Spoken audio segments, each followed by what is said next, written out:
Hello students, last two લેક્ચરમાં આપણે LCR શ્રેણી એસી પરિપથની વાત કરી, જેમાં આપણે વોલ્ટેજ અને પ્રવાહ વચ્ચેનો કળા સંબંધ મેળવ્યો હતો.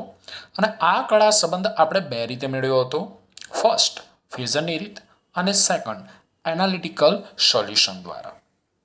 તો આપણે એલસીઆર શ્રેણી પરિપથમાં જોયું હતું કે ઇન્ડક્ટર એલ, કેપેસિટર સી અને અવરોધ આર ને એસી વોલ્ટેજ પ્રાપ્તિ સ્થાન સાથે શ્રેણીમાં જોડવામાં આવે છે. આપણે વોલ્ટેજ અને પ્રવાહનો ફેઝર ડાયાગ્રામ જોયો, જે આપણને કંઈક આ રીતે મળતો હતો. જો હું પ્રવાહને આ દિશામાં લઉં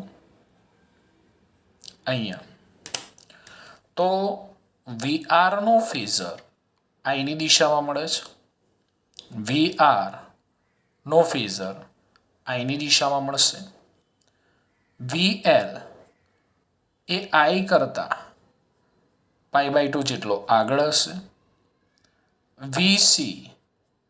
વીસી એ આઈ કરતા π/2 જેટલો પાછળ હશે.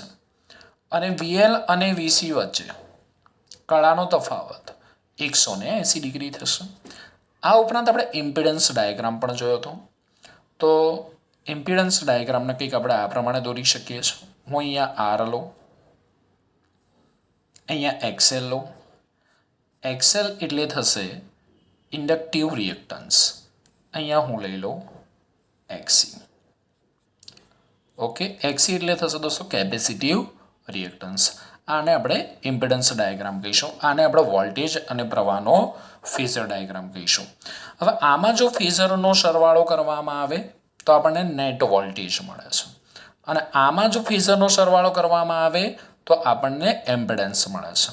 એટલું આપણે યાદ રાખીશું કે આ જે છે એની અંદર આજે મેં આકૃતિ દોરી છે વોલ્ટેજ અને પ્રવાહના ફેઝરની. તો આમાં આપણે ફેઝરનો સરવાળો કરીશું તો આપણને શું મળશે? તો વોલ્ટેજ અને ફેઝરનો સરવાળો કરીશું તો આપણને નેટ વોલ્ટેજ મળશે, જે આપણને કંઈક આ પ્રમાણે મળ્યો હતો. V is equal to root of VR² plus VC minus VL નો હોલ સ્ક્વેર. ઓકે દોસ્તો, અહીંયા આપણે VC ગ્રેટર દેન VL માટે આ નેટ વોલ્ટેજ મેળવ્યો. જો VL ગ્રેટર દેન VC માટે નેટ વોલ્ટેજ મેળવીએ તો VL માઇનસ VC નો હોલ સ્ક્વેર થશે. એ ખાસ ધ્યાન રાખજો. એ જ રીતે અહીંયા આપણે XC માઇનસ XL માટે ઇમ્પિડન્સ મેળવેલો છે. તો આપણને Z ઇઝ ઇક્વલ ટુ આપણને મળતું હતું R² plus XC minus XL નો હોલ સ્ક્વેર. ઓકે દોસ્તો, તો અહીંયા ફેઝરનો સરવાળો કરીશું તો નેટ વોલ્ટેજ મળશે, જેમાં VC ગ્રેટર દેન VL છે. અહીંયા ફેઝરનો સરવાળો કરીશું તો આપણને નેટ ઇમ્પિડન્સ એટલે LCR શ્રેણી પરિબળનો કુલ અવરોધ મળશે, જ્યાં XC ગ્રેટર દેન XL છે. ઓકે દોસ્તો, આટલું ક્લિયર છે. હવે આપણે ગયા લેક્ચરની અંદર છેલ્લે આપણે જોયું હતું કે VC ગ્રેટર દેન VL હોય, VC ગ્રેટર દેન VL અને XC ગ્રેટર દેન XL હોય તો પરિપથ કેવો બને છે? તો પરિપથ કેપેસિટિવ બને. પરિપથ છે એ કેપેસિટિવ બને. VC ગ્રેટર દેન VL હોય અને XC ગ્રેટર દેન XL હોય. દોસ્તો અહીંયા VC ગ્રેટર દેન VL હોય તો VC અને VL નો પરિણામી ફેઝર ક્યાં મળશે? નીચે મળશે. અને XC ગ્રેટર દેન XL હોય તો XC અને XL નો પરિણામી ફેઝર પણ ક્યાં મળશે? નીચે મળશે. તો પરિપથ કેવો બને છે? કેપેસિટિવ બનશે. પરિપથ કેપેસિટિવ બનશે તો નેટ ઇમ્પિડન્સનું આપણે સૂત્ર લખવું હોય તો આ રીતે લખી શકીએ. Z બરાબર root of R² plus XC minus XL નો હોલ સ્ક્વેર. જો આવું હોય, VL ગ્રેટર દેન VC અથવા XL ગ્રેટર દેન XC હોય તો પરિપથ કેવો બને છે? તો પરિપથ ઇન્ડક્ટિવ બને. પરિપથ ઇન્ડક્ટિવ બને અને Z બરાબર આપણને મળશે root of R² plus XL minus XC નો હોલ સ્ક્વેર. તો VL અને VC નો પરિણામી ફેઝર એટલે કે વીએલ માઇનસ વીસી આપણને ઉપર મળશે અને એક્સએલ અને એક્સીનું પરિણામી ફેઝર એક્સએલ માઇનસ એક્સી આપણને ઉપર મળશે. ઓકે દોસ્તો, આ બે કેસ તો આપણે લાસ્ટ લેક્ચરની અંદર જોયા હતા. પણ જો આવું હોય VL is equal two VC અથવા એક્સએલ ઇઝ ઇક્વલ ટુ એક્સી હોય તો શું થાય? જો VL is equal two VC અને એક્સએલ ઇઝ ઇક્વલ ટુ એક્સી હોય તો એલસીઆર શ્રેણી એસી પરિપથમાં એલસીઆર શ્રેણી એસી પરિપથમાં અનુનાદ થાય છે. જો એક્સએલ ઇઝ ઇક્વલ ટુ એક્સી હોય તો એલસીઆર શ્રેણી પરિપથમાં દોસ્તો અનુનાદ થાય છે. તો દોસ્તો આજના લેક્ચરમાં આપણે એલસીઆર શ્રેણી એસી પરિપથમાં અનુનાદની જ વાત કરવાના છીએ કે એલસીઆર શ્રેણી પરિપથમાં અનુનાદ એટલે શું. શું તમને યાદ હોય તો ધોરણ 11માં આપણે ચેપ્ટર નંબર 14ની અંદર અનુનાદ વિશે ભણીને આવ્યા છે. પહેલાં તો આપણે એને યાદ કરી લઈએ કે અનુનાદ શું છે. તો તમને યાદ હોય તો કે સાદું લોલક હોય એ સાદા લોલકના ગોળાને ખેંચીને છોડી દેવામાં આવે તો આ જે સાદું લોલક છે ને એ ઓમેગા 0 જેટલી પ્રાકૃતિક કોણીય આવૃત્તિથી દોલન કરતું હોય, એટલે કોઈ નિશ્ચિત કોણીય આવૃત્તિથી દોલન કરતું હોય. હું કોણીય આવૃત્તિને બદલે આવૃત્તિ શબ્દનો ઉપયોગ કરીશ. એટલે જો આ સાદા લોલકના ગોળાને ખેંચીને છોડી દેવામાં આવે તો આ જે સાદું લોલક છે ઓમેગા 0 જેટલી પ્રાકૃતિક આવૃત્તિથી દોલનો કરતું હોય છે. હવે જો આ દોલનો આપણે ચાલુ રાખવા હોય તો તેના પર બાહ્ય બળ લગાડવું પડે. જો બાહ્ય આવર્તક બળની આવૃત્તિ ઓમેગા એ સાદા લોલકની પ્રાકૃતિક કોણીય આવૃત્તિ ઓમેગા 0 જેટલી થાય તો આ દોલનોનો જે કંપવિસ્તાર છે એ કંપવિસ્તાર મહત્તમ બને છે. અને કંપવિસ્તાર મહત્તમ બનવાની આ જે ઘટના છે એ ઘટનાને આપણે અનુનાદ કહેતા હતા, જે આપણે ધોરણ 11ની અંદર ભણીને આવ્યા છે. બીજું પણ એક ઉદાહરણ લઈ શકાય કે ધારો કે કોઈ એક હિંચકા પર એક બાળક બેઠેલું છે અને આ હિંચકો ઓમેગા 0 જેટલી પ્રાકૃતિક કોણીય આવૃત્તિથી દોલનો કરે છે અને હિંચકાને ચલાવવા માટે દિવાલ સાથે એક દોરી બાંધેલી છે અને દોરી બાળકના હાથમાં છે. બાળક દોરીને ખેંચે છે તો બાળકને દોરીને ખેંચવાની આવૃત્તિ ઓમેગા જો હિંચકાની પ્રાકૃતિક કોણીય આવૃત્તિ જેટલી થાય તો હિંચકાનો કંપવિસ્તાર મહત્તમ બને છે. આ ઘટનાને પણ આપણે અનુનાદ કહીએ છીએ. ઓકે, તો અનુનાદ વિશે તમને થોડો ઘણો ખ્યાલ આવી ગયો હશે કે જ્યારે તંત્રની પ્રાકૃતિક કોણીય આવૃત્તિ બાહ્ય આવર્તક બળની આવૃત્તિ જેટલી થાય એટલે કે omega is equal to omega 0 જેટલી થાય ત્યારે તંત્રનો કંપવિસ્તાર મહત્તમ બને ને આ કંપવિસ્તાર મહત્તમ બનવાની ઘટનાને અનુનાદ કહેવામાં આવે છે. પરંતુ આપણે તો એલસીઆર શ્રેણી એસી પરિપથમાં અનુનાદની વાત કરવાની છે. હવે આપણે એલસીઆર શ્રેણી પરિપથમાં અનુનાદ વિશે સમજીએ તો આપણને ખબર છે કે એસી પ્રાપ્તિ સ્થાનનો voltage V is equal to VM sin omega t છે અને ઓમેગા એ વોલ્ટેજની કોણીય આવૃત્તિ છે અને ઓમેગા એટલે આપણને ખબર છે કોણીય આવૃત્તિ ઓમેગાનું સૂત્ર શું થાય તો કોણીય આવૃત્તિ ઓમેગાનું સૂત્ર થાય 2πf. ઓકે દોસ્તો, અને એક્સએલ જેને આપણે કહીએ છીએ ઇન્ડક્ટિવ રિએક્ટન્સ જેનું સૂત્ર છે XL is equal to omega L is equal to 2πfl અને capacitive reactance XC is equal to સૂત્ર આપણને ખબર છે 1/ωc એટલે 1/2πfc છે. ઓકે દોસ્તો, હવે આ જે એલસીઆર શ્રેણી પરિપથમાં છે ને એમાં હું એક સાધન લગાવી દઉં છું અને એ સાધનનું નામ આપી દઉં છું VFD.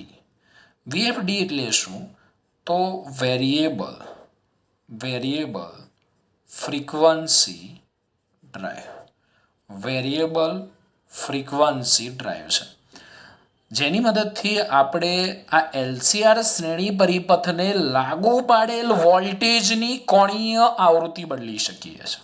સમજો ખાસ. હવે આપણે એલસીઆર શ્રેણી પરિપથમાં અનુનાદ સમજીએ છીએ. તો મેં અહીંયા એક સાધન મૂકી દીધું જેને આપણે નામ આપ્યું વીએફડી વેરિયેબલ ફ્રીક્વન્સી ડ્રાઈવ, જેની મદદથી આપણે એલસીઆર શ્રેણી પરિપથમાં લાગુ પાડેલ વોલ્ટેજની આવૃત્તિ એટલે ફ્રીક્વન્સી બદલીશું, જેની મદદથી આપણે ફ્રીક્વન્સી ચેન્જ કરી શકીએ છીએ. ફ્રીક્વન્સી ચેન્જ થશે એટલે ઓમેગા ચેન્જ થશે, ઓમેગા ચેન્જ થશે એટલે વોલ્ટેજ ચેન્જ થશે, વોલ્ટેજ ચેન્જ થશે એટલે પ્રવાહ ચેન્જ થશે. આટલી બધી વસ્તુઓ થશે. એટલે આપણે વેરિયેબલ ફ્રીક્વન્સી ડ્રાઈવની મદદથી પરિપથને લાગુ પાડેલ વોલ્ટેજની આવૃત્તિ બદલીએ છીએ. આવૃત્તિ બદલીશું એટલે શું બદલાશે? ઓમેગા. ઓમેગા બદલાશે એટલે શું બદલાશે? વોલ્ટેજ બદલાશે. વોલ્ટેજ બદલાશે એટલે શું બદલાશે? પ્રવાહ બદલાશે. હવે શું કરવામાં આવે કે ફ્રીક્વન્સી વધારવામાં આવે. જો હવે ફ્રીક્વન્સી વધારવામાં આવે તો ઓમેગાનું મૂલ્ય વધે. ઓમેગાનું મૂલ્ય વધે તો એક્સએલ વધશે. ઓકે, ફ્રીક્વન્સી વધારવામાં આવે તો ઓમેગાનું મૂલ્ય વધશે. ઓમેગાનું મૂલ્ય વધશે તો એક્સી ઘટશે. સમજો શું થાય છે?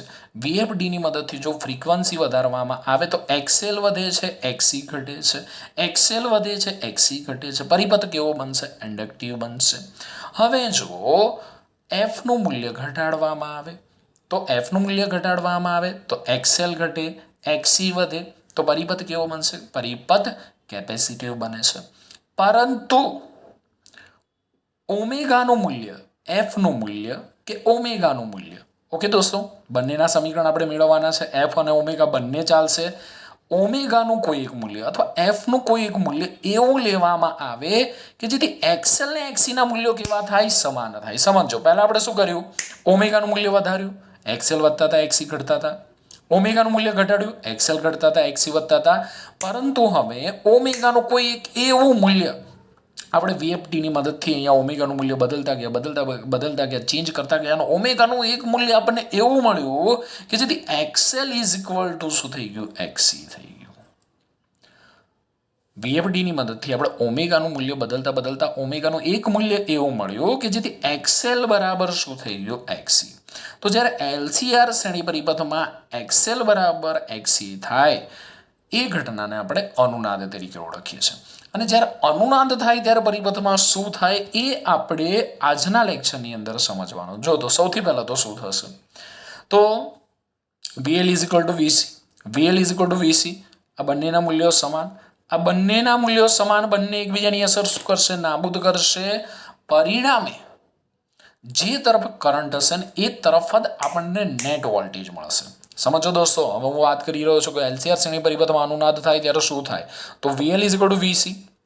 VL અને VCના મૂલ્યો સમાન હોઈ શકે. દોસ્તો એક વસ્તુ યાદ રાખજો, VL અને VCના મૂલ્યો સમાન હોઈ શકે પરંતુ એમની દિશાઓ ક્યારેય સમાન હોઈ શકે નહીં.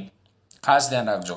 તો VL is equal two VC બંને એકબીજાની અસર નાબૂદ કરે છે. તો જે દિશામાં કરંટ હશે, જો સૌથી પહેલી વાત કરું છું, જે દિશામાં કરંટ હશે બરોબર એ જ દિશામાં આપણને પરિણામી વોલ્ટેજ મળશે. તો પછી આ VL અને VC તો કેવા છે? સરખા છે. તો પરિણામી વોલ્ટેજ આપણને કઈ દિશામાં મળશે? પ્રવાહની દિશા મળશે. એટલે V ઇઝ ઇક્વલ ટુ ખાલી VR જ રહેશે ને ભાઈ, કારણ કે VL is equal two VC છે. તો નેટ વોલ્ટેજ કોના જેટલો થયો? VR જેટલો જ થયો ને. આ બધી વસ્તુ યાદ રાખજો. અનુનાદના જ્યારે કોઈ પણ MCQ દાખલા આવે ત્યારે બધી જ વસ્તુ તમને કામ લાગશે. તો સૌથી પહેલાં જે દિશામાં પ્રવાહ હશે એ દિશામાં જ નેટ વોલ્ટેજ મળશે. નેટ વોલ્ટેજની વેલ્યુ કોના જેટલી થશે? VR જેટલી થશે. અહીંયા જુઓ તો અહીંયા પણ એક્સએલ ને એક્સી કેવા થશે? એક્સએલ ને એક્સી બંને કેવા છે ભાઈ? સમાન છે. તો પછી આપણને ઇમ્પિડન્સ છે એ ઇમ્પિડન્સ કોના જેટલો મળશે? તો ઇમ્પિડન્સ R જેટલો મળશે. ખ્યાલ આવે છે ને બે? XL is equal to XL is equal to XC, 0 થઈ ગયા. Z is equal to under root R square, Z is equal to R.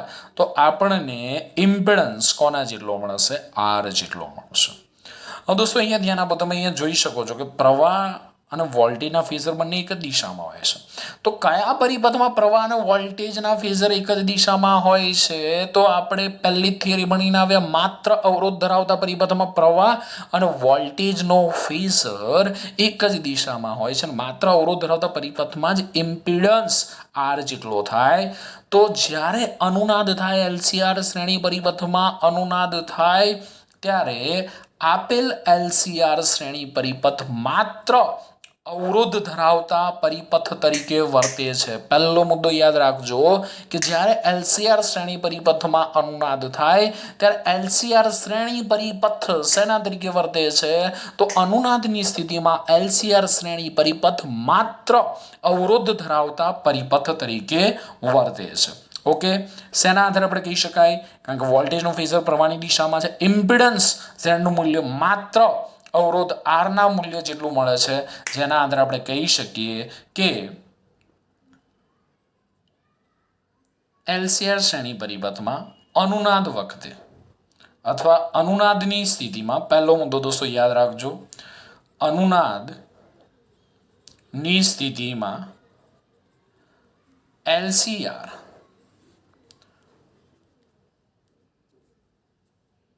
શ્રેણી પરિપથ એલસીઆર એસી શ્રેણી પરિપથ માત્ર અવરોધ ધરાવતા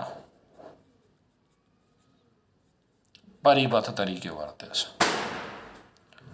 માત્ર અવરોધ ધરાવતા પરિપથ. અનુનાદની સ્થિતિમાં એલસીઆર શ્રેણી એસી પરિપથ એલસીઆર એસી શ્રેણી પરિપથ માત્ર અવરોધ ધરાવતા પરિપથ તરીકે વર્તે છે.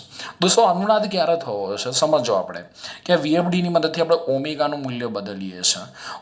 ઓમેગાનું મૂલ્ય બદલતા બદલતા આપણને ઓમેગાનું એક એવું મૂલ્ય મળે જેથી એક્સએલ ઇઝ ઇક્વલ ટુ એક્સી થાય છે અને આ ઘટનાને આપણે એલસીઆર શ્રેણી પરિપથમાં અનુનાદ કહીએ છીએ.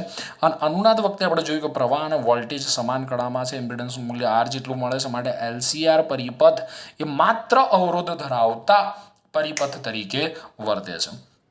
હવે આપણે વાત કરીએ કે અનુનાદની સ્થિતિમાં ઇમ્પિડન્સનું મૂલ્ય કેટલું હોય તો જોઈએ તો ઝેડ ઇઝ ઇક્વલ ટુ આપણને ખબર છે રૂટ ઓફ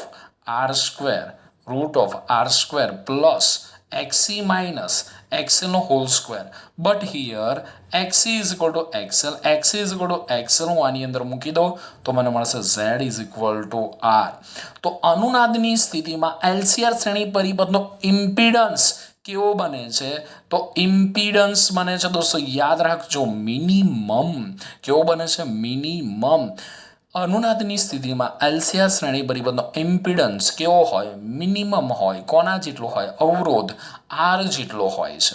તો પછી પ્રવાહ કેવો હશે? અનુનાદની સ્થિતિમાં પ્રવાહ કેવો હશે? તો આપણે પ્રવાહનું સમીકરણ ખબર છે, I M is equal to V M by Z. Okay, LCR શ્રેણી પરિપથમાં આપણે મહત્તમ પ્રવાહનું સમીકરણ મેળવ્યું તો I M is equal to V M by Z. તો હવે અહીંયા તમે જોઈ શકો કે ઝેડ કેવો છે? મિનિમમ છે. તો પ્રવાહ કેવો મળશે? તો ઝેડ મિનિમમ. અનુનાદની સ્થિતિમાં ઝેડ મિનિમમ.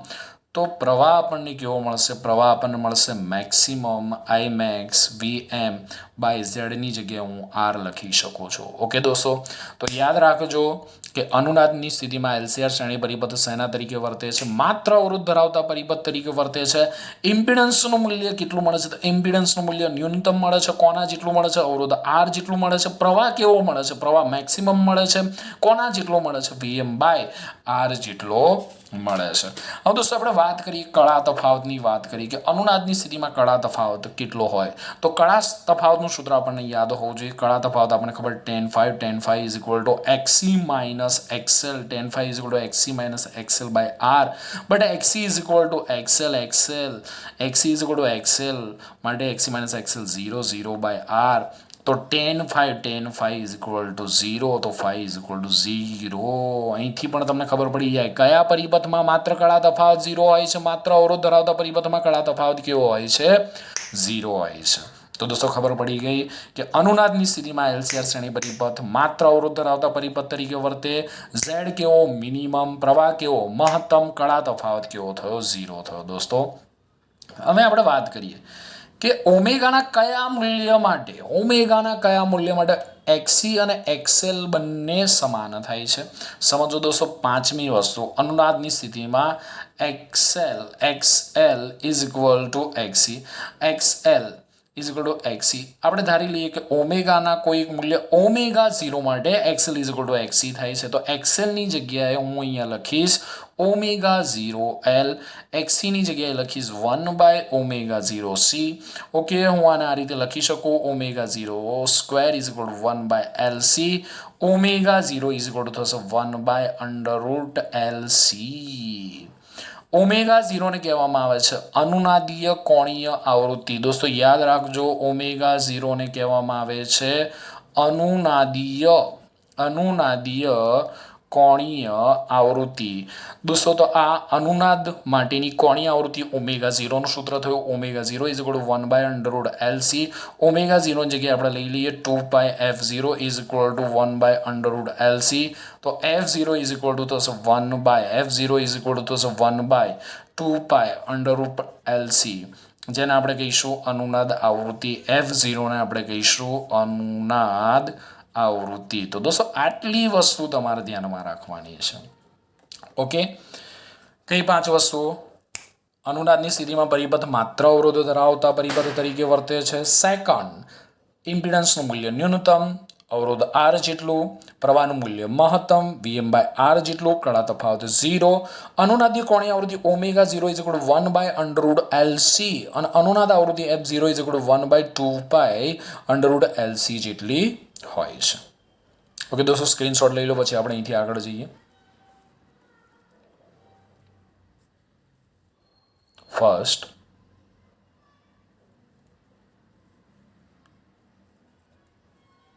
સેકન્ડ. હજી કેટલાક વિદ્યાર્થીઓના મનમાં પ્રશ્ન થતો હશે કે સાહેબ LCR શ્રેણી પરિપથમાં અનુનાદ એટલે શું? તો સમજો, મેં તમને સમજાવ્યું કે સાદા લોલકના કિસ્સામાં જ્યારે omega is equal to omega 0 થાય ત્યારે આ જે સાદા લોલકનો દોલનોનો કંપવિસ્તાર છે એ મહત્તમ બને છે અને એ ઘટનાને આપણે અનુનાદ કહીએ છીએ. તો LCR શ્રેણી પરિપથમાં અનુનાદ કોને કહીશું? તો સમજો, આપણે VFDની મદદથી શું બદલતા હતા? ઓમેગા બદલતા હતા. તો વોલ્ટેજની કોઈ ખાસ કોણીય આવૃત્તિ ઓમેગા 0 માટે પ્રવાહનો જે કંપવિસ્તાર છે IM, એટલે આપણે એને પ્રવાહનો કંપવિસ્તાર કહીએ છીએ. તો પ્રવાહનો કંપવિસ્તાર જે મહત્તમ બનવાની ઘટના છે એ ઘટનાને આપણે LCR શ્રેણી પરિપથમાં અનુનાદ કહીએ છીએ. સમજો ફરીવાર એકવાર કે વોલ્ટેજની કોઈ ખાસ કોણીય આવૃત્તિ ઓમેગા 0 માટે પ્રવાહનો કંપવિસ્તાર મહત્તમ બનવાની ઘટનાને LCR શ્રેણી પરિપથમાં અનુનાદ તરીકે ઓળખવામાં આવે. એટલે અનુનાદ થશે એટલે પરિપથમાં પ્રવાહનું મૂલ્ય ખૂબ જ વધી જશે. જેનાથી શું થાય? ધારો કે આપણે રેડિયો ટ્યુનિંગ કરતા હોય, બરોબર, આપણે કોઈ ચેનલ સાંભળવી છે 98.3 અને આપણે 98.3 ટ્યુનિંગ કરતા હોય ને તો આપણને એકદમ મસ્ત મજાનો સરસ અવાજ સંભળાશે. અથવા આપણે અહીંયા કોઈ બલ્બ લગાવેલો હશે, પરિપથમાં કોઈ બલ્બ લગાવેલો હશે, તો બલ્બ છે ને એકદમ પૂરી તીવ્રતાથી ઝળહળી ઉઠશે. અનુનાદની સ્થિતિમાં આપણને જે તે રેડિયો ચેનલ એકદમ સ્પષ્ટ સંભળાશે. અથવા આપણે પરિપથમાં કોઈ બલ્બ જોડેલો હશે તો બલ્બનો જે ગ્લો છે એકદમ વધી જશે, જેના વિશે આપણે છેલ્લે વાત કરીશું. પણ હવે તમને થોડો ઘણો આઈડિયા આવી ગયો હશે કે omega is equal to omega 0 થાય તે પ્રવાહનો કંપવિસ્તાર મહત્તમ બને અને પ્રવાહનો કંપવિસ્તાર મહત્તમ બનવાની ઘટનાને જ આપણે LCR શ્રેણી પરિપથમાં અનુનાદ કહીએ છીએ. ચલો હવે કેટલાક આપણે ગ્રાફ જોઈએ. હવે આપણને ખબર કે LCR શ્રેણી પરિપથમાં આરની વેલ્યુ કેવી છે? તો LCR શ્રેણી પરિપથમાં આરની જે વેલ્યુ છે એ અચળ છે. આરની વેલ્યુ એ ફ્રીક્વન્સી પર આધારિત નથી. જ્યારે XL અને XCની જે વેલ્યુ છે એ વેલ્યુ ફ્રીક્વન્સી પર આધારિત છે. આપણે જોયું કે ફ્રીક્વન્સી વધારવામાં આવે તો XLનું મૂલ્ય વધશે, XCનું મૂલ્ય શું થશે? તો XCનું મૂલ્ય ઘટશે.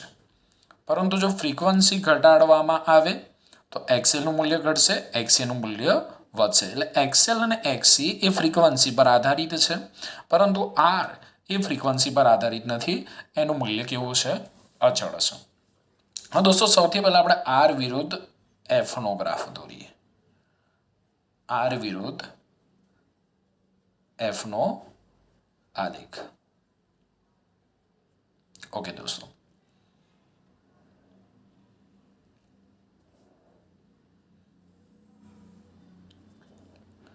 હું y અક્ષ પર R લઈ લઉં, x અક્ષ પર F લઈ લઉં. હવે આપણને ખબર છે કે XL ચલે છે F, XL એ Fના સમપ્રમાણમાં છે. તો બંને એકબીજાના સમપ્રમાણમાં, તો આલેખ આપણને કેવો મળશે? આવો મળશે. આ જે ગ્રાફ થશે એ XL ચલે છે Fનો ગ્રાફ થશે. હવે આપણને ખબર છે કે XC ચલે છે 1/F. બંને એકબીજાના વ્યસ્ત પ્રમાણમાં છે, માટે આ ગ્રાફ આપણને કંઈક આવો મળશે.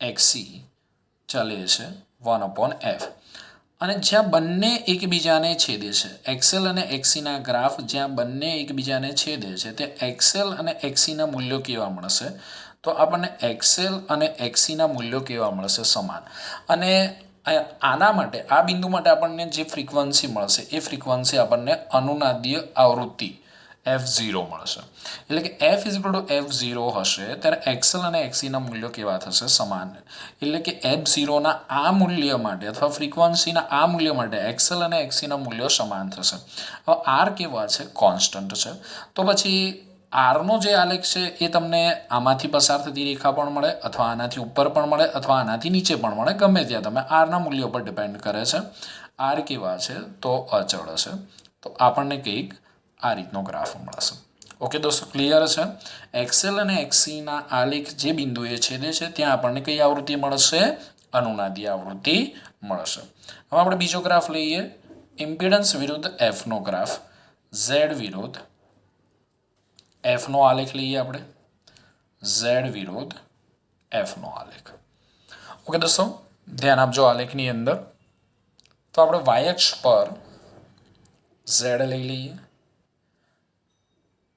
એક્સ અક્ષ પર આપણે ફ્રીક્વન્સી લઈ લઈએ અહીંયા હું ઝેડ લઈ લઉં અહીંયા હું એફ લઈ લઉં હવે ઇમ્પિડન્સનું સૂત્ર કયું છે આપણી જોડે તો ઇમ્પિડન્સનું સૂત્ર આપણી જોડે છે ઝેડ ઇઝ ઇક્વલ ટુ ઇમ્પિડન્સનું સૂત્ર છે Z is equal to root of r² plus XC minus XL whole square આ ઇક્વેશન હું આ રીતે પણ લખી શકું Z is equal to r² plus XC એટલે 1/2π FC minus 2πFL whole square okay દોસ્તો જો મેં ધ્યાન આપજો એફનું મૂલ્ય નાનું લઈશું તો પણ આપણને ઝેડ મોટો મળશે અને એફનું મૂલ્ય મોટું લઈશું તો પણ આપણને ઝેડનું મૂલ્ય મોટું મળશે સમજો કઈ રીતે એફ ધારો કે આપણે મિનિમમ લઈએ એફની વેલ્યુ હું મિનિમમ લઉં છું તો હું જો એફની વેલ્યુ મિનિમમ લઈશ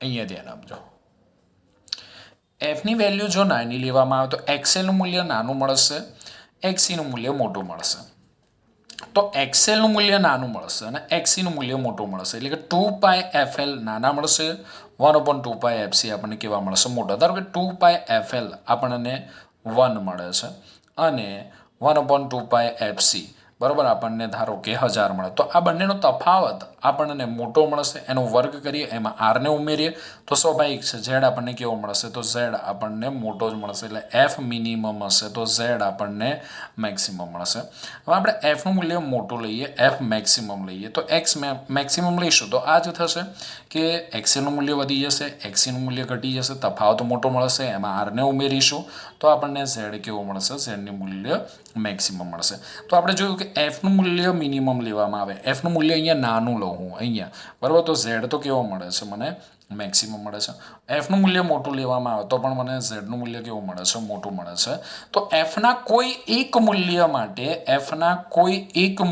માટે મને ઝેડનું મૂલ્ય કેવું મળશે ઝેડનું મૂલ્ય દોસ્તો ન્યૂનતમ મળશે અને એને આપણે કઈ આવૃત્તિ કહીશું એને આપણે કહીશું અનુનાદી આવૃત્તિ તો આ જે ગ્રાફ છે એ આપણને આ રીતનો મળશે દોસ્તો અને અહીંયા F=F0 માટે ઝેડનું જે મૂલ્ય છે એ ઝેડનું મૂલ્ય આપણને ન્યૂનતમ મળશે કેટલું મળશે તો ઝેડ મિનિમમ કોના જેટલો મળશે આર જેટલો મળશે ઓકે દોસ્તો તો આ ગ્રાફ ખાસ ધ્યાન રાખજો કે એફનું મૂલ્ય નાનું લેવામાં આવે કે એફનું મૂલ્ય મોટું લેવામાં આવે જો અહીંયા એફનું મૂલ્ય કેવું છે તો અહીંયા એફનું મૂલ્ય કેવું છે નાનું છે અહીંયા એફનું મૂલ્ય કેવું છે મોટું છે તો ઝેડ આપણને બંને કિસ્સામાં કેવો મળે છે મેક્સિમમ પરંતુ એફના કોઈ એક મૂલ્ય F0 માટે ઝેડનું મૂલ્ય કેવું બને છે ન્યૂનતમ બને છે હવે આપણે પ્રવાહ વિરુદ્ધ એફનો આલેખ જોઈએ IM વિરુદ્ધ એફનો આલેખ ઓકે દોસ્તો IM વિરુદ્ધ એફનો આલેખ હું y અક્ષ પર IM લઈ લઉં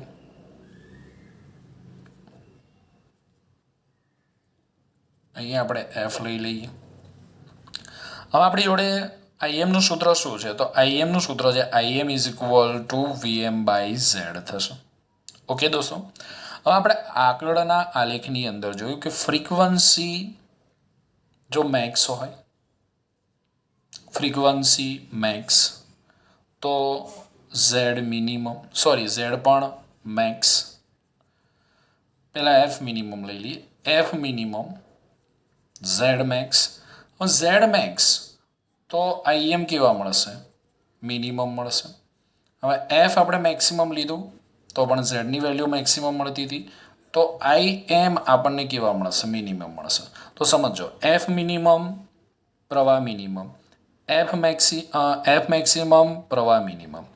તો એફના કોઈ એક મૂલ્ય માટે આપણને ઝેડનું મૂલ્ય કેવું મળતું હતું? ન્યૂનતમ. તો પ્રવાહનું મૂલ્ય કેવું મળશે? મહત્તમ મળશે. તો આપણને ગ્રાફ કંઈક આ રીતે મળશે દોસ્તો. આ જે ગ્રાફ છે એ આપણને આવો મળશે. અને અનુનાદીય આવૃત્તિ F0 માટે પ્રવાહની વેલ્યુ કેવી થશે? પ્રવાહની વેલ્યુ થશે આઈએમ મેક્સ થશે. તો આપણે આઈએમ મેક્સનું સૂત્ર લખવું હોય તો લખી શકાય IM max is equal to VM by Z, પણ ઝેડ ઇઝ ઇક્વલ ટુ શું થશે? આર થશે. તો IM max is equal to આપણને મળશે વીએમ બાય આર મળશે. અને ત્યારે આપણે પાવરની ગણતરી કરવી હોય તો પાવરનું સૂત્ર આપણી જોડે કયું છે દોસ્તો? તો પાવરનું સૂત્ર છે P is equal to V R M S into I R M S into cos 5 છે દોસ્તો. કોસ 5 ને આપણે પાવર ફેક્ટર કહીએ છીએ, જે હવે પછીની થિયરીમાં આપણે જોઈશું. તો કોસ 5નું સૂત્ર શું થાય છે? તો કદાચ મેં અગાઉના લેક્ચરમાં ફેઝર ડાયાગ્રામમાં મેં તમને વાત કરી હતી કે cos 5 is equal to power factor R by Z થશે. અને અનુનાદની સ્થિતિમાં મોસ્ટ એમપી એમસીક્યુ છે, ખાસ ધ્યાન રાખજો. અનુનાદની સ્થિતિમાં પાવર ફેક્ટરનું મૂલ્ય કેટલું થાય? તો R is equal to R. અનુનાદની સ્થિતિમાં ઝેડ બરાબર આર થશે. તો અનુનાદની સ્થિતિમાં પાવર ફેક્ટર 1 થશે. એક બીજો એમસીક્યુ ધ્યાન રાખીશું આપણે કે અનુનાદની સ્થિતિમાં પાવર ફેક્ટરનું મૂલ્ય કેવું થશે? 1 થશે. ઓકે દોસ્તો, આના પછીના લેક્ચરોમાં આપણે પાવર વિશેની વાત કરવાના છીએ, જેમાં પાવરનું આ સૂત્ર સાબિત કરીશું VRMS IRMS cos 5. તો અનુનાદની સ્થિતિમાં પાવર ફેક્ટરની વેલ્યુ તો કેવી છે? 1 છે. VRMSની જગ્યાએ હું શું લખી શકું? VM બાય √2 લખી શકું. IRMSની જગ્યાએ હું IM બાય √2 લખી શકું. cos 5 તો કેટલા છે? તો અહીંયા VM બરાબર શું લખાય? તો VM ઇઝ ઇક્વલ ટુ હું અહીંયા લખી શકું IM ઇન્ટુ R લખી શકાય. તો દોસ્તો અહીંયા √2 ઇન્ટુ √2 1/2 થશે. VM એટલે IMR થશે. VM એટલે IMR થશે. તો IM ઇન્ટુ IM એટલે શું થશે? IM સ્ક્વેર ઇન્ટુ શું થશે? R થશે. તો P is equal two 1/2 IM square R. તો પ્રવાહ મેક્સિમમ છે તો પાવર પણ આપણને કેવો મળશે? મેક્સિમમ મળશે. અનુનાદની સ્થિતિમાં પ્રવાહ આ જે છે એ પ્રવાહ મેક્સિમમ છે, તો પાવર પણ કેવો મળશે? મેક્સિમમ. આ સૂત્રને આ રીતે પણ લખી શકાય 1/2 IM મેક્સનો સ્ક્વેર ઇન્ટુ આર. અનુનાદની સ્થિતિમાં પ્રવાહ મહત્તમ છે માટે પાવર પણ કેવો મળશે? મહત્તમ. તો આપણે પાવર વિરુદ્ધ એફનો આલેખ જો દોરીએ તો આ આલેખ પણ આપણે ઉપર જે પ્રવાહ વિરુદ્ધ એફનો આલેખ દોર્યો છે એના જેવો જ આપણને મળશે દોસ્તો. ખાસ ધ્યાન રાખજો. તો આ પી અને આ એફ એનો ગ્રાફ ડ્રો કરીશું તો આપણને આ ગ્રાફ કંઈક આ રીતનો જ મળશે. ઓકે દોસ્તો, સ્ક્રીનશોટ લઈ લેજો, પછી આપણે આગળ જઈશું.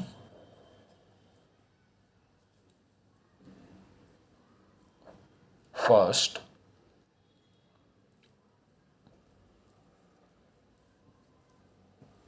સેકન્ડ. દોસ્તો, અત્યાર સુધીની ચર્ચામાં આપણે જોયું કે LCR શ્રેણી એસી પરિપથમાં વોલ્ટેજની કોણીય આવૃત્તિ ઓમેગાનું મૂલ્ય બદલવામાં આવે તો ઓમેગાના કોઈ એક ચોક્કસ મૂલ્ય ઓમેગા 0 માટે XL બરાબર XC થાય છે. અને જ્યારે XL બરાબર XC થાય ત્યારે LCR શ્રેણી એસી પરિપથમાં અનુનાદ થાય છે. અને અનુનાદની આ સ્થિતિમાં પરિપથનો કુલ ઇમ્પિડન્સ લઘુત્તમ બને છે, જેનું મૂલ્ય અવરોધ R જેટલું હોય છે. પરિપથમાંથી વહેતો પ્રવાહ મહત્તમ બને છે, જેનું મૂલ્ય VM બાય R જેટલું હોય છે. પરિપથમાં પ્રવાહ અને વોલ્ટેજ વચ્ચેનો કળા તફાવત શૂન્ય થાય છે. એટલે કે I અને V પ્રવાહ અને વોલ્ટેજ સમાન કળામાં હોય છે. અને એલસીઆર સર્કિટ, એલસીઆર પરિપથ માત્ર અવરોધ ધરાવતા પરિપથ તરીકે વર્તે છે. ઉપરાંત અનુનાદની સ્થિતિમાં પ્રવાહ મહત્તમ હોવાથી પાવર પણ મહત્તમ બને છે અને આ મહત્તમ પાવરનું મૂલ્ય IRMS² ઇન્ટુ આર જેટલું કે 1/2 Im² ઇન્ટુ આર જેટલું હોય છે. અનુનાદની સ્થિતિમાં અનુનાદ આવૃત્તિ ω0 નું મૂલ્ય 1/√LC જેટલું હોય છે અને F0 નું મૂલ્ય 1/2π√LC જેટલું હોય છે. આ સમીકરણ પરથી આપણે કહી શકીએ કે F0 નું મૂલ્ય L અને C ના મૂલ્ય પર આધાર રાખે છે. એટલે કે પરિપથમાં જો C કે L ની વેલ્યુ બદલવામાં આવે તો આપણે F0 ની વેલ્યુ બદલી શકીએ છીએ. F0 એટલે અનુનાદ આવૃત્તિ. દોસ્તો ખાસ સમજો, જો પરિપથમાં L કે C ની વેલ્યુ બદલવામાં આવે તો આપણે અનુનાદ આવૃત્તિ F0 ની વેલ્યુ બદલી શકાય છે. એટલે F0 ની વેલ્યુ કોના પર આધાર રાખે છે? L અને C પર આધાર રાખે છે. L અને C ની વેલ્યુ ચેન્જ કરીને આપણે F0 ની વેલ્યુ ચેન્જ કરી શકીએ છીએ. આ સમીકરણ પરથી આપણે બીજું પણ કહી શકીએ કે અનુનાદ આવૃત્તિ F0 નું મૂલ્ય R પર આધારિત નથી. અનુનાદ આવૃત્તિ F0 નું મૂલ્ય અવરોધ R પર આધારિત નથી, કારણ કે સૂત્ર શું છે? 1/2π√LC. એટલે F0 ની વેલ્યુ L અને C પર જ આધાર રાખે છે, R પર આધાર રાખતી નથી. એટલે કે R નું મૂલ્ય F0 ના મૂલ્ય પર અસર કરતું નથી, પરંતુ પ્રવાહનું મૂલ્ય R ના મૂલ્ય પર આધાર રાખે છે. ખાસ ધ્યાન રાખજો દોસ્તો આ કે R નું મૂલ્ય એ F0 ના મૂલ્ય પર અસર કરતું નથી. એટલે પરિપથમાં કોઈ એક ચોક્કસ આવૃત્તિ માટે અનુનાદ થઈ જાય છે. હવે અનુનાદ થાય ત્યારે કોઈ R ને પૂછતું નથી. R ની વેલ્યુ ગમે તે હોય, બરોબર છે. અનુનાદને એની સાથે કોઈ જ લેવા દેવા નથી. એટલે તો આપણે કીધું કે R નું મૂલ્ય F0 ના મૂલ્ય પર અસર કરતું નથી, પરંતુ R નું મૂલ્ય એ પ્રવાહના મૂલ્ય પર અસર કરે છે. એટલે અનુનાદ થઈ ગયા બાદ સમગ્ર સર્કિટ એલસીઆર પરિપથ નો જે કમાન્ડ છે એ હારના હાથમાં આવી જાય છે. કેમ? કારણ કે આપણી જોડે સૂત્ર છે Imax = Vm/R. હવે પરિપથમાં અનુનાદ થઈ ગયો છે. હવે જો R નું મૂલ્ય ખૂબ જ વધારે રાખવામાં આવે તો પ્રવાહ કેવો મળશે? આપણને ખૂબ જ ઓછો મળશે, કારણ કે પ્રવાહ અને અવરોધ એકબીજાના કેવા પ્રમાણમાં છે? તો પ્રવાહ અને અવરોધ એકબીજાના વ્યસ્ત પ્રમાણમાં છે. સમજો, પરિપથમાં અનુનાદ થઈ ગયો એટલે આપણને એવું લાગે છે કે આપણને જે મ્યુઝિક છે એકદમ મસ્ત સંભળાશે. પરિપથમાં આપણે ધારો કે કોઈ બલ્બ રાખ્યો છે કે બલ્બ ઝળવળી ઉડશે, પરંતુ જો અવરોધનું મૂલ્ય ખૂબ જ વધારે હોય, આપણે 10,000 ઓમ રાખી દીધું હોય તો પ્રવાહ કેવો થઈ જશે? બહુ બહુ બહુ બહુ નાનો થઈ જશે. તો પછી આપણને સ્પષ્ટ અવાજ નહીં સંભળાય કે બલ્બ પૂરી તીવ્રતાથી પ્રકાશિત નહીં થાય. તો અહીંયા R જે છે એ R એ પ્રવાહના મૂલ્ય પર અસર કરે છે. તો સમજો, મેં અહીંયા એક ગ્રાફ દ્વારા તમને આ વસ્તુ સમજાવેલી છે. અગાઉ આપણે Im વિરુદ્ધ F નો ગ્રાફ દોર્યો, જે કંઈક આપણને આ રીતે મળ્યો હતો. તો ધારો કે R ની કોઈ પર્ટિક્યુલર વેલ્યુ માટે Im વિરુદ્ધ R નો ગ્રાફ આપણને આ રીતનો મળે છે. હવે જો અવરોધનું મૂલ્ય વધારવામાં આવે, આ R ને અનુરૂપ મહત્તમ પ્રવાહ આપણને ધારો કે આટલો મળે છે. ઓકે, હવે R નું મૂલ્ય વધારવામાં આવે, R નું મૂલ્ય વધારીને 2R કરવામાં આવે તો સ્વાભાવિક જ છે કે પ્રવાહ અને અવરોધ એકબીજાના કેવા પ્રમાણમાં છે? વ્યસ્ત પ્રમાણમાં. તો અવરોધનું મૂલ્ય વધારીશું તો પ્રવાહનું મૂલ્ય ઘટશે. તો અહીંયા તમે જોઈ શકો છો કે અવરોધનું મૂલ્ય પહેલાં કરતાં વધારવામાં આવે તો મહત્તમ પ્રવાહનું મૂલ્ય પહેલાં કરતાં ઘટી જાય છે. હજી જો અવરોધનું મૂલ્ય વધારવામાં આવે તો મહત્તમ પ્રવાહનું મૂલ્ય પહેલાં કરતાં હજી પણ વધારે ઘટી જાય છે. તો આપણે આમ કહી શકીએ કે અવરોધનું મૂલ્ય વધારતા જઈશું, પ્રવાહનું મૂલ્ય ઘટતું જશે. ઓકે દોસ્તો, તો આટલી વસ્તુઓ આપણે યાદ રાખીશું. સ્ક્રીનશોટ લઈ લઈશું, પછી આગળ જઈશું.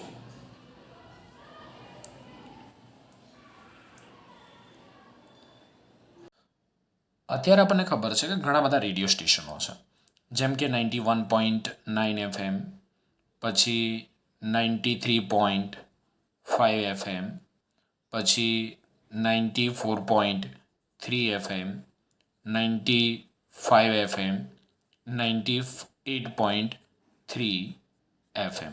FM એટલે ફ્રીક્વન્સી મોડ્યુલેશન. હવે આ બધા જ રેડિયો સ્ટેશનો શું કરે છે? તો આ બધા જ રેડિયો સ્ટેશનો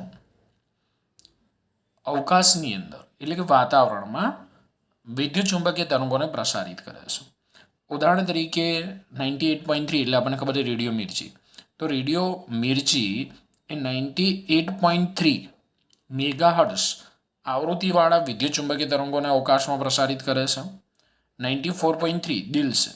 તો આ જે ચેનલ છે એ 94.3 મેગાહર્ટ્ઝ આવૃત્તિવાળા વિદ્યુત ચુંબકીય તરંગોને અવકાશમાં પ્રસારિત કરે છે. રેડિયો સિટી 93.5 મેગાહર્ટ્ઝ આવૃત્તિવાળા વિદ્યુત ચુંબકીય તરંગોને અવકાશમાં પ્રસારિત કરે છે. એટલે આ બધી જ જે રેડિયો ચેનલો છે એ રેડિયો ચેનલો અવકાશની અંદર વિદ્યુત ચુંબકીય તરંગોને પ્રસારિત કરે છે. હવે ધારો કે આપણી જોડે એક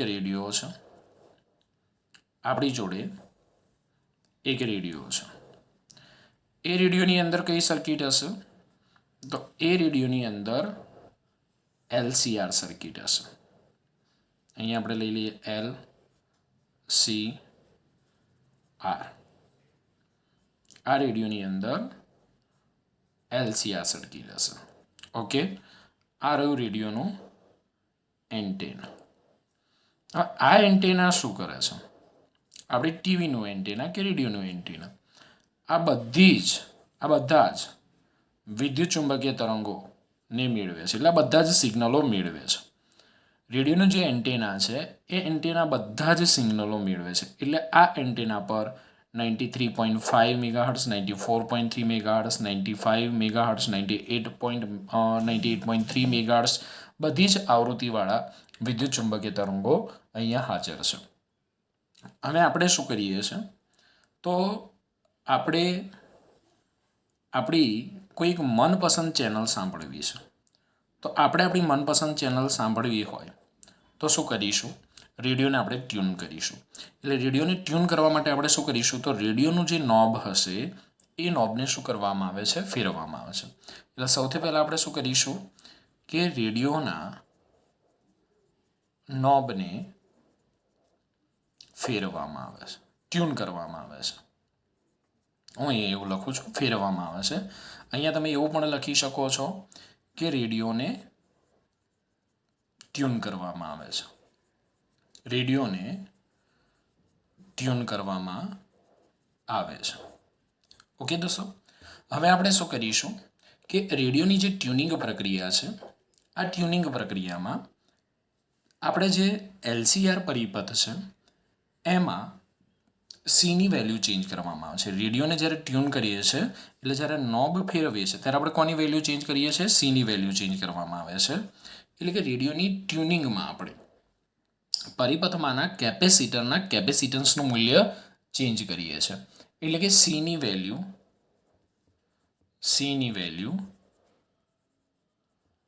ચેન્જ કરવામાં આવે છે અને F0ની વેલ્યુ સેટ કરવામાં આવે છે, એડજસ્ટ કરવામાં આવે છે કે સેટ કરવામાં આવે છે. આપણી જોડે F0નું સૂત્ર કયું છે? તો F0નું સૂત્ર છે 1/2π√LC. તો દોસ્તો અહીંયા શું થાય સમજો કે આપણે આપણી મનપસંદ ચેનલ સાંભળવા માટે રેડિયોને ટ્યુન કરીએ છીએ આ નોબની મદદથી. હવે ટ્યુનિંગમાં આપણે ટ્યુનિંગ પરિપથમાંના એટલે કે રેડિયોની અંદર જે પરિપથ છે એ પરિપથમાંના કેપેસિટરનું કેપેસિટન્સ અથવા કેટલાક પરિપથોની અંદર આપણે L ઇન્ડક્ટરની વેલ્યુ પણ ચેન્જ કરીએ છીએ અથવા તમે અહીંયા L પણ લખી શકો છો. કેપેસિટન્સ અથવા ઇન્ડક્ટન્સ Lની વેલ્યુ ચેન્જ કરવામાં આવે છે.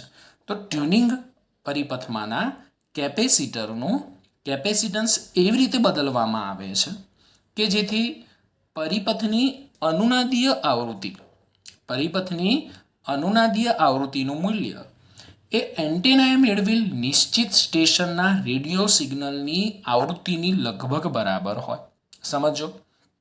ધારો કે આપણને કોઈ સીની પર્ટિક્યુલર વેલ્યુ માટે અનુનાદી આવૃત્તિનું મૂલ્ય 93.5 મેગાહર્ટ્ઝ મળે છે. તો જ્યારે આ અનુનાદી આવૃત્તિનું મૂલ્ય રેડિયો સિગ્નલની આવૃત્તિના મૂલ્ય જેટલું થાય ત્યારે નિશ્ચિત રેડિયો સ્ટેશનના સિગ્નલની આવૃત્તિ જેટલી જ આવૃત્તિ માટે આ પરિપથની અંદર પ્રવાહનો કંપવિસ્તાર મહત્તમ બને છે અને અનુનાદની ઘટના થાય છે, જેના પરિણામે આપણે આપણી મનપસંદ કે પર્ટિક્યુલર ચેનલ સાંભળી શકીએ છીએ. હવે આને આપણે આલેખ દ્વારા સમજીએ. તો આપણે IM વિરુદ્ધ Fનો ગ્રાફ ડ્રો કરીએ છીએ.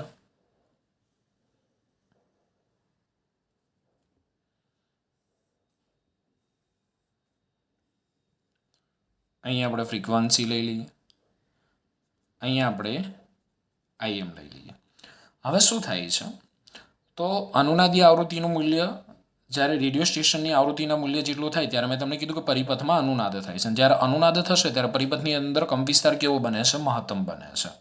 તો આપણને આ ફ્રીક્વન્સીને અનુરૂપ વોલ્ટેજ મળે છે. આ વોલ્ટેજને અનુરૂપ આપણને પરિપથમાં પ્રવાહ મળે છે. જે પ્રવાહ કેવો હશે? મહત્તમ હશે. અને આ પ્રવાહને અનુરૂપ આપણને પાવર મળે છે અને આ પાવર પણ કેવો હશે? મહત્તમ થશે.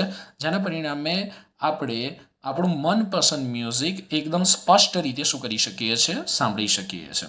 તો આપણને ગ્રાફ દોરીએ તો ગ્રાફ કંઈક આ પ્રમાણે મળશે.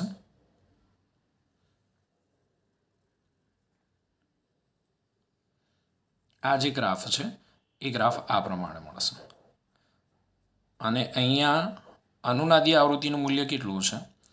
તો 93.5 ફ્રીક્વન્સી આપણે લઈ લઈએ મેગાહર્ટ્ઝની અંદર. ઓકે, 93.5 મેગાહર્ટ્ઝમાં આપણે આવૃત્તિ લઈ લઈએ. તો આપણને IM વિરુદ્ધ Fનો ગ્રાફ કંઈક આ રીતે મળે છે. એટલે કે આ જે ફ્રીક્વન્સી છે આ ફ્રીક્વન્સીને અનુરૂપ પ્રવાહ કેવો મળશે આપણને? પ્રવાહ મેક્સિમમ મળશે, પાવર મેક્સિમમ મળશે, પરિણામે અનુનાદ થશે, પરિણામે આપણને સ્પષ્ટ મ્યુઝિક સંભળાશે. હવે આપણને પ્રશ્ન થાય કે સાહેબ બાકીની ફ્રીક્વન્સીનું શું? તો ધારો કે આપણે આની આજુબાજુની બે ફ્રીક્વન્સી વિચારી લઈએ. ધ્યાન આપજો. ઓકે, અહીંયા ધારો કે અહીંયા 94 છે અને અહીંયા 93 છે. તો આ બે ફ્રીક્વન્સી અથવા બાકીની ફ્રીક્વન્સીને લીધે અહીંયા કરંટ બને છે. સમજો દોસ્તો, આ જે ફ્રીક્વન્સી છે એ ફ્રીક્વન્સીને લીધે પણ અહીંયા કંઈક કરંટ ઉત્પન્ન થશે. હવે આ કરંટનું મૂલ્ય પણ અવગણી શકાય તેવું નહીં હોય, એટલે કે ગણતરીમાં લઈ શકાય તેવું હશે. એટલે આ ફ્રીક્વન્સીને અનુરૂપ પણ જે કરંટ છે એ કરંટ વધારે છે, પરંતુ જે મહત્તમ પ્રવાહ છે એના કરતાં કેવો છે? ઓછો છે. અને જેથી 93.5 સિવાયની આજુબાજુની ચેનલો પણ પકડાશે. 93 અને 94 જેવી ચેનલો પણ પકડાશે અને આ ફ્રીક્વન્સીને અનુરૂપ આપણને કંઈક અવાજ આવશે. સમજો દોસ્તો શું થાય છે? આપણે તો કઈ ચેનલ ટ્યુન કરી છે? 93.5 મેગાહર્ટ્ઝ, 93.5 બરાબર, રેડિયો સિટી ચેનલ આપણે ટ્યુન કરી છે. પરંતુ હવે શું થાય? તો બાકીની ફ્રીક્વન્સીને લીધે પણ પરિપથમાં કંઈક કરંટ મળે છે, પરંતુ આ કરંટ જે છે એ મહત્તમ પ્રવાહ કરતાં કેવો છે? ઓછો હોય છે. એટલે આ જે બાકીની ચેનલો છે એ ચેનલોને લીધે પણ આપણને કંઈક અવાજ સંભળાય છે. ઘણીવાર તમે આવો અનુભવ કરેલો હશે કે આપણે રેડિયોને ટ્યુન કરતા હોય, એક ચેનલ ઉપરથી બીજી ચેનલ ઉપર જતા હોય, બહુ ઝડપથી જતા હોય તો બે ચેનલો એકસાથે મિક્સ થઈ જતી હોય છે. પરંતુ અહીંયા શું છે દોસ્તો? તો અહીંયા છે ને 93 અને 94 પર કોઈ ચેનલ હશે જ નહીં. 93 અને 94 પર કોઈ ચેનલ હશે જ નહીં. કેમ નહીં હોય? સમજો, ધારો કે 93.5 FM જે ચેનલ છે એ ચેનલ હિટ થઈ. હવે તમને એવું થયું કે લાવો ચલો આપણે પણ એક ચેનલ લોન્ચ કરી દઈએ અને એની ફ્રીક્વન્સી આપણે સેટ કરી દઈએ 93.6. તો શું થાય કે કોઈ યુઝર, આપણે જેવો કોઈ યુઝર હોય અને આ 93.5 ચેનલને ટ્યુન કરતો હોય, ભૂલથી 93.6 થઈ જાય તો બરાબર છે, આપણી ચેનલને એ સાંભળી શકે. પરંતુ રેડિયો સ્ટેશનવાળા ક્યારેય આવી નજીકની ફ્રિકવન્સીને અલાઉ કરશે નહીં. બરાબર, તમે જુઓ તો દરેક રેડિયો સ્ટેશનની ફ્રિકવન્સી વચ્ચે એક ચોક્કસ ગેપ છે. ક્યારેય 93.5 પછી 93.6 નહીં હોય કે 93.5ની પહેલાં 93.4 નહીં હોય. દરેક રેડિયો સ્ટેશનની જે ફ્રિકવન્સી છે એ ફ્રિકવન્સી વચ્ચે સેપરેશન છે, એક ચોક્કસ ગેપ છે, જેને કારણે આપણે જે તે રેડિયો સ્ટેશનને શું કરી શકીએ છીએ, સ્પષ્ટ સાંભળી શકીએ છીએ. ઓકે દોસ્તો, તો રેડિયો સ્ટેશનો આને એલાઉ કરતા નથી કે એક રેડિયો સ્ટેશનની નજીકની ફ્રિકવન્સી ક્યારેય બીજા રેડિયો સ્ટેશનને આપતા નથી. તો હવે તમને ખબર પડી ગઈ હશે કે શા કારણે અથવા શા માટે જુદા જુદા રેડિયો સ્ટેશનના સિગ્નલો એકબીજામાં ભળી જતા નથી. કારણ કે દરેક રેડિયો સ્ટેશનને એક પર્ટિક્યુલર ફ્રિકવન્સી આપવામાં આવેલી છે, જેના પરિણામે દરેક રેડિયો સ્ટેશનના સિગ્નલો એકબીજામાં ભળી જતા નથી. ઓકે દોસ્તો, હવે ધારો કે અહીંયા 94 પર એક ચેનલ છે, તો શું થાય? તો આપણને 94 પર એક ચેનલ છે, તો આપણને બંને ચેનલના અવાજ આપણને સંભળાશે. બરાબર છે, આથી રેડિયો સ્ટેશનમાં જ રેડિયો સ્ટેશનની અંદર એક રેડિયો સ્ટેશનની નજીકની ફ્રિકવન્સી હોતી નથી. પરંતુ આગળ મેં તમને સમજાવ્યું તે પ્રમાણે રેડિયો સ્ટેશન આને એલાઉ જ નહીં કરે. એટલે કે રેડિયો સ્ટેશન જે તે ચેનલને આ ફ્રિકવન્સી ફાળવશે જ નહીં. તો આપણે કઈ ફ્રિકવન્સીને અનુરૂપ અહીંયા અવાજ સંભળાશે? તો એક તો આપણને અનુનાદી આવૃત્તિ મળી 93.5 મેગાહર્ટ્ઝ. આ આવૃત્તિને અનુરૂપ પ્રવાહનું મૂલ્ય મહત્તમ મળે છે, એટલે આપણને અહીંયા અવાજ સંભળાશે. બાકીની જે બે આવૃત્તિઓ છે 93 મેગાહર્ટ્ઝ, 94 મેગાહર્ટ્ઝ, આ આવૃત્તિને અનુરૂપ પણ અહીંયા કંઈક પ્રવાહ બને છે, જેને કારણે પણ આપણને અવાજ સંભળાશે. હું આને આમ પણ કહી શકું કે IM અને IM/√2ની વચ્ચે જે પ્રવાહ હોય, IM અને IM/√2ની વચ્ચે જે પ્રવાહ હોય તેનો અવાજ આપણને સંભળાશે. બીજી રીતે કહું તો IM ને અનુરૂપ ફ્રિકવન્સી કેટલી છે? 93.5 મેગાહર્ટ્ઝ. IM/√2 ને અનુરૂપ બે ફ્રિકવન્સી મળે છે, એક 93 મેગાહર્ટ્ઝ, 94 મેગાહર્ટ્ઝ મળે છે. તો આ ફ્રિકવન્સી એક તો 93.5 મેગાહર્ટ્ઝ જે કરંટ બનાવે છે, બાકીની બે ફ્રિકવન્સી જે કરંટ બનાવે છે તેને અનુરૂપ આપણને અવાજ સંભળાય છે. આનાથી જે નીચી ફ્રિકવન્સી છે તેનો કરંટ કેવો છે? ઓછો છે. ઉદાહરણ તરીકે આપણે અહીંયા લઈ લઈએ, ચલો 95 છે. હવે આ જે ફ્રિકવન્સી છે એ ફ્રિકવન્સીને અનુરૂપ જે પ્રવાહ બને છે એ પ્રવાહ કેવો છે? ખૂબ જ ઓછો છે. પાવર કેવો છે? ખૂબ જ ઓછો છે.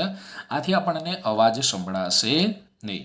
તો દોસ્તો હવે અહીંયા એક પ્રશ્ન થાય તમને બધાને કે સાહેબ અહીંયા 93.5 મેગાહર્ટ્ઝને અનુરૂપ પણ આપણને અવાજ આવે છે, 93 અને 94 માટે પણ અવાજ આવે છે, તો આપણને પર્ટિક્યુલર 93.5 જ કેમ સંભળાય છે?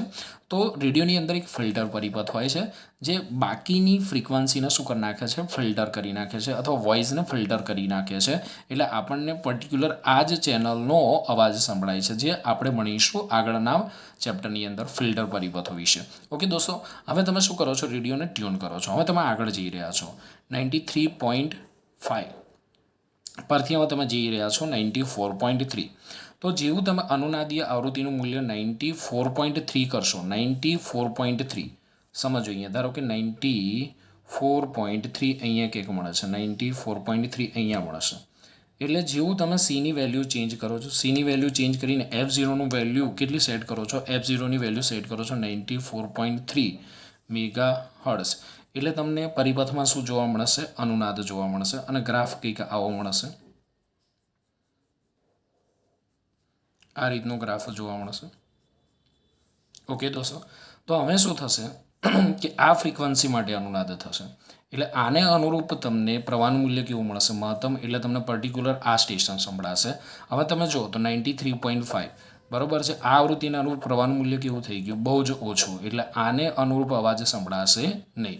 જેમ જેમ તમે આગળ જતા જશો, ધારો કે 95 ઉપર પહોંચ્યા એટલે આ ફ્રિકવન્સીને અનુરૂપ રેડિયોની અંદર અનુનાદ થશે, અને ગ્રાફ કંઈક આપણને આ રીતે મળશે. અને આ જે ફ્રિકવન્સી છે એનું મૂલ્ય કેવું થઈ જશે? ઓછું થઈ જશે. એટલે અવાજ આવશે નહીં. તો આમ તમે સમજી શકો છો કે જેમ જેમ તમે રેડિયો ટ્યુન કરતા જાઓ ત્યારે આ જે અનુનાદીય પરિપથ છે એની અનુનાદીય આવૃત્તિ F0નું મૂલ્ય જ્યારે રેડિયો સિગ્નલની પર્ટિક્યુલર આવૃત્તિ જેટલું થાય ત્યારે પરિપથની અંદર પ્રવાહનું મૂલ્ય કેવું બને છે? મહત્તમ બને છે, જે ઘટનાને આપણે અનુનાદ કહીએ છીએ, જેને કારણે આપણે રેડિયોની અંદર અવાજ સાંભળી શકીએ છીએ. અને દરેક રેડિયો સ્ટેશનને અલગ અલગ આવૃત્તિ આપવામાં આવેલી છે અને આવૃત્તિઓ વચ્ચે ચોક્કસ ગેપ રાખવામાં આવેલો છે, જેને કારણે જે તે રેડિયો સ્ટેશનના સિગ્નલો એકબીજામાં મિક્સ થઈ જતા નથી. આથી આપણને એક જ સ્ટેશન ઉપર એક કરતાં વધારે અવાજ સંભળાતા નથી. ઓકે દોસ્તો, તો રેડિયો કે ટીવીના ટ્યુનિંગમાં અનુનાદની ઘટનાનો ઉપયોગ કઈ રીતે થાય છે તે આપણે અહીંયા સમજ્યું. હવે આપણને જે અહીંયા આલેખ મળે છે એ આલેખને આપણે કહીએ છીએ અનુનાદ વક્ર. આપણને જે આલેખ મળે છે એને શું કહીએ છીએ? અનુનાદ વક્ર તરીકે ઓળખવામાં આવે છે. હું તમને એક પ્રશ્ન પૂછું કે સારા ટ્યુનિંગ માટે આપણને જે આલેખ મળે છે એ આલેખની વક્રતા વધારે હોવી જોઈએ કે ઓછી હોવી જોઈએ? આલેખ સાંકડો હોવો જોઈએ કે પહોળો હોવો જોઈએ? સમજો અહીંયા હું અહીંયા આલેખ દોરું છું અને સમજાવું છું કે સારા ટ્યુનિંગ માટે આપણને જે અહીંયા આલેખ મળે છે એ આલેખની વક્રતા વધારે હોવી જોઈએ કે પછી આ આલેખની વક્રતા ઓછી હોવી જોઈએ? આલેખ સાંકડો હોવો જોઈએ કે આલેખ પહોળો હોવો જોઈએ? બીજા શબ્દોમાં કહું તો આ આલેખની વિડ્થ વધારે હોવી જોઈએ કે ઓછી હોવી જોઈએ? તો આલેખની જે આ વિડ્થ છે એ વિડ્થને આપણે કહીએ છીએ બેન્ડવિડ્થ. સમજો દોસ્તો, આલેખની જે આ વિડ્થ છે, પહોળાઈ, એને આપણે કહીએ છીએ બેન્ડવિડ્થ. આ જે આલેખની પહોળાઈ છે એને આપણે શેના તરીકે ઓળખીએ છીએ? બેન્ડવિડ્થ તરીકે ઓળખવામાં આવે છે. અને આપણે એટલું તો સમજી જ શકીએ કે જો બેન્ડવિડ્થ ઓછી હશે તો આલેખની વક્રતા અથવા અનુનાદ વક્રની તીક્ષ્ણતા કેવી હશે? વધારે હશે. જો બેન્ડવિડ્થ વધારે હશે તો અનુનાદ વક્રની તીક્ષ્ણતા કેવી હશે? ઓછી હશે. સમજો દોસ્તો, નેક્સ્ટ ક્વેશ્ચનનો ટોપિક છે પણ હું અહીંયા સમજાવી દઉં છું તમને કે બેન્ડવિડ્થ જેમ ઓછી હશે, બેન્ડવિડ્થ ઓછી, એમ અનુનાદ વક્રની તીક્ષ્ણતા કેવી મળશે? તો અનુનાદ વક્રની તીક્ષ્ણતા આપણને વધારે મળશે. અને અનુનાદ વક્રની તીક્ષ્ણતા જે છે ને એ ક્યુ એટલે ક્વોલિટી ફેક્ટર નામની રાશિ વડે વ્યાખ્યાયિત કરવામાં આવે છે. અનુનાદ વક્રની તીક્ષ્ણતા કઈ રાશિ વડે વ્યાખ્યાયિત કરવામાં આવે છે? તો અનુનાદ વક્રની તીક્ષ્ણતા ક્યુ ફેક્ટર નામની રાશિ વડે વ્યાખ્યાયિત કરવામાં આવે છે. તો ક્યુ ફેક્ટર, જે તે પરિપથનો ક્યુ ફેક્ટર જેટલો વધારે હશે એ પરિપથની આવૃત્તિને સિલેક્ટ કરવાની અથવા આવૃત્તિને પસંદ કરવાની સિલેક્ટિવિટી વધારે હશે. સમજો, જે પરિપથમાં, જે LCR પરિપથમાં ક્યુ ફેક્ટર, ક્વોલિટી ફેક્ટરનું મૂલ્ય વધારે હશે એ પરિપથ દ્વારા જે તે આવૃત્તિમાંથી કોઈ પર્ટિક્યુલર આવૃત્તિને પસંદ કરવાની સિલેક્ટિવિટી વધારે હશે. પરંતુ જો બેન્ડવિડ્થ વધારે હશે તો અનુનાદ વક્રની તીક્ષ્ણતા પણ કેવી થશે? બેન્ડવિડ્થ વધારે હશે તો અનુનાદ વક્રની તીક્ષ્ણતા ઓછી થશે. દોસ્તો, બેન્ડવિડ્થ વધારે તો અનુનાદ વક્રની તીક્ષ્ણતા ઓછી, બેન્ડવિડ્થ ઓછી તો અનુનાદ વક્રની તીક્ષ્ણતા વધારે. કન્ફ્યુઝ ના થતા મારા જેમ. તો બેન્ડવિડ્થ વધારે હશે તો અનુનાદ વક્રની તીક્ષ્ણતા કેવી હશે? ઓછી હશે. એટલે આપણને પરિપથની અંદર જે મહત્તમ પ્રવાહ મળે છે ખૂબ જ ઓછો મળશે, પાવર ઓછો મળશે.